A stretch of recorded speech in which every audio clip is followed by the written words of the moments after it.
¿Qué tal? ¿Cómo están? Estamos de nueva cuenta en Callejo TV, esto es Con Mucho Hielo, y estoy otra vez y me da mucho gusto presentarles al historiador Samuel Cervera León.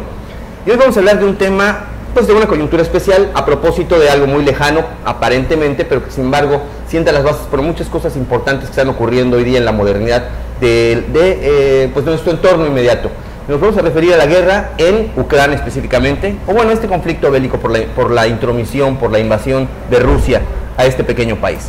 Así es, la intromisión ahorita, ¿no? La intromisión ahí momentáneamente, justamente en una pequeña zona, la península de Crimea, que es una región que se encuentra al sur de Ucrania, y que desde hace siglos ha sido una zona conflictiva, como en otras regiones del mundo sucede, ¿no? El caso de Crimea es importante porque es el acceso de esa zona del mundo, ahora Rusia, pero en su momento fue Turquía, y en su momento fueron los tártaros, antes de eso, al Mediterráneo. O sea, el Mar Negro, sí, que está justo arribita del Mar Mediterráneo, que además fue, dependiendo de la época, ruta comercial para distintos productos importantes. Y al día de hoy, pues es la vía, una de las vías para el gas ruso, ¿no? que alimenta tanto a Rusia. Ha sido siempre conflictivo. Rusia la historia militar de Rusia es interesante porque es una historia difícil. Es demasiado grande, pero estar entre la mitad entre Asia y Europa lo pone en una situación compleja y siempre se ha querido expandir, ¿no? Siempre ha tenido esta enorme necesidad. Lo fue, y mucha gente lo recuerda bien, cuando fue la Unión Soviética, claro. Y sin duda en estas grandes ambiciones de Putin de volver a crear un gran bloque ruso, digamos, ¿no? Mucha gente dice imperio ruso, quizás. Y bueno, el antecedente anterior a una guerra en Crimea, en caso que hubiera, al parecer, esperemos que no suceda, pero el antecedente fue hace 150 años, en 1853, donde hubo una guerra, y fue justamente una guerra entre Rusia, que invade una zona que le pertenece a Turquía, y que quien responde es Alemania y Francia, que sería el equivalente ahora a Estados Unidos, ¿no? Y curiosamente hace una guerra durísima de 3 años, que fue muy impresionante, porque fue la primera guerra en la historia que se registra por corresponsales de guerra día con día, y que se manda información constantemente, en este caso sobre todo a Inglaterra, pero también a Francia y el resto de Europa, pero en Inglaterra impacta mucho, de las condiciones de la primera vez, la primera vez que los ciudadanos en el mundo están informados de lo que acontecía en un conflicto armado. A esos niveles. La presencia de los reporteros. Porque normalmente se informaban de un conflicto armado a través de comunicados muy oficiales, entonces siempre eran eventos gloriosos y cosas así. No, en este caso son periodistas que están en la zona y que están narrando las condiciones durísimas de la guerra. Entonces, además de que es la primera vez que la gente se entera, es la primera vez que la gente reacciona en su defecto. Entonces empieza a generar una opinión pública con respecto a un asunto bélico.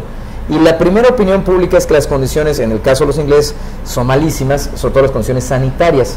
Entonces la siguiente condición de esta pequeña guerra poco conocida, de 1853 a 1856, es que además hay una reacción por parte del gobierno inglés para crear un grupo de enfermeras. Y este personaje, Florence Nightingale, que es una de las precursoras de la enfermería a nivel mundial, acude a Crimea, está en la guerra y mejora las condiciones efectivamente de los hospitales. Entonces es una de las primeras guerras modernas en un escenario sorprendente, pequeño, aparentemente poco importante, ¿no? Curiosamente hay un hecho histórico de una carga de un grupo de militares ingleses, la carga de la caballería ligera, que posteriormente un poeta lo va a hacer famoso, y entonces otra vez Crimea se va a hacer relevante. Pero la importancia de esto en el espacio geopolítico es que fue la gran oportunidad y la última oportunidad de Rusia de poner un pie sobre el Mediterráneo. O sea, realmente estuvo a punto de hacerlo. Y la respuesta de ingleses y franceses fue contundente. Lo detienen y Rusia ya no va a volver a crecer nunca más a partir de entonces, hasta que es la Unión Soviética. Entonces Crimea es un lugar muy importante. Aparentemente no lo es, pero en realidad sí fue fundamental. Y la presencia inglesa y francesa apoyando a Turquía, a su vez va a debilitar el imperio turco a tal grado que nunca más tampoco el imperio turco va a volver a crecer. El gran beneficiario de esa guerra de hace 150 años va a ser Inglaterra, pero justamente por esa situación. Se dan 2 batallas importantes, la batalla de Balaclava y el sitio de Sebastopol. El sitio de Sebastopol es un puerto militar fuertemente armado de parte de los rusos, lo rodean ingleses, franceses y turcos, pero deciden estar ahí casi 2 años. Entonces se convierte en una situación terrible y dificilísima, además en condiciones climáticas muy fuertes, hace un frío espantoso, ¿no? Por supuesto.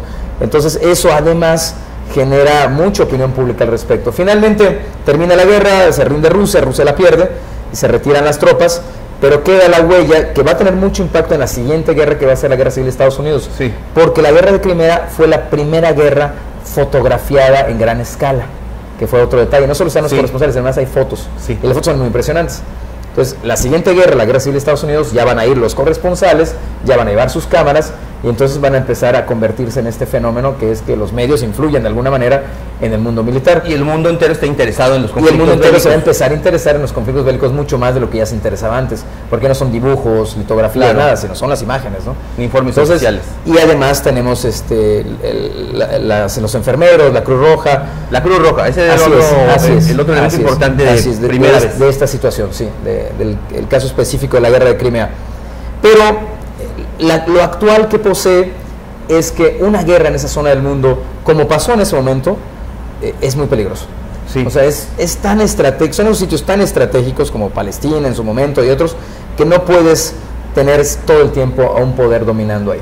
Entonces, presumiblemente, para cuando salga este video y la gente lo conozca, es muy factible que no se llegue a un enfrentamiento armado más allá, porque siguen siendo zonas muy volátiles del mundo. Y al día de hoy, el ejército ruso, la marina rusa, sigue teniendo control sobre Sebastopol, curiosamente. ¿No? O sea, que el gobierno de Ucrania le pertenece a eso. No, lo tiene. Existe un tratado desde hace muchos años para que siga siendo, desde que Ucrania se independizó, Sebastopol sigue siendo un puerto, de la misma manera que pasa con Guantánamo en Cuba. O Panamá, exactamente, es un puerto que sigue estando bajo control ruso. Lo que hizo Rusia ahorita fue poner tropas en otros puntos de Crimea y decir que Crimea, una región de Ucrania, se puede independizar, porque ya lo fue en otra época parte del Imperio Ruso, ¿no? Claro. Y ese sería el problema lo que se está esperando, el desenlace. Así es. Oye, pero qué buena oportunidad de recordar todas estas primeras ocasiones en las que pasó alguna cosa. Que es una guerra casi olvidada. O sea, curiosamente, tiene una pequeña vinculación con México, porque uno de los grupos militares que destaca en la guerra de Crimea son los suavos, que se entrenan, los suavos del ejército francés que provienen de Argelia, se entrenan en Crimea, les va muy bien, tienen un éxito impresionante y de ahí los mandan a México. Entonces este grupo de tropas especiales, digamos, también vino a México en la invasión francesa. Así es, sí. Bueno, pues, generados en Argelia, su éxito es tal en Crimea, o sea, su éxito es tal en condiciones hostiles y ajenas, que el gobierno francés considera que es buena idea mandarlo también a otro lugar hostil y ajeno, que es México. Donde no pasaron. Donde fracasan. Sí. Muy bien. Oye, pues la verdad que interesante repaso por la historia. Nos llevamos a estas 3 lecciones, por lo menos de la guerra de Crimea como antecedente de los conflictos bélicos que está ocurriendo en la zona de Ucrania. La primera vez que hubo corresponsales de guerra. Así es. La primera vez que, por lo tanto, generó opinión pública. La primera vez se sentaron las bases para lo que hoy en día la Cruz Roja. Así es, efectivamente. Y también es cuando es el inicio del gran conflicto de los Balcanes. Claro. Inclusive la palabra balcanización empieza a usarse en esa época. O sea, ahí también arranca. Y también es una zona que está justamente pegada, sigue estando obviamente pegada a los Balcanes, pero sigue siendo una zona muy estratégica en el mundo. Y creo que va a ser durante mucho tiempo más una zona de conflictos. Claro, lo seguirá siendo. Bueno, Samuel, pues te agradezco un montón, la verdad que ha estado con nosotros. Lo apreciamos muchísimo. Estaremos teniendo cápsulas con el doctor Samuel Cervera más a menudo, lo más a menudo que se pueda. Yo me despido, le agradezco a ustedes que nos haya visto y recuerde que lo que tiene que saber lo tiene que ver.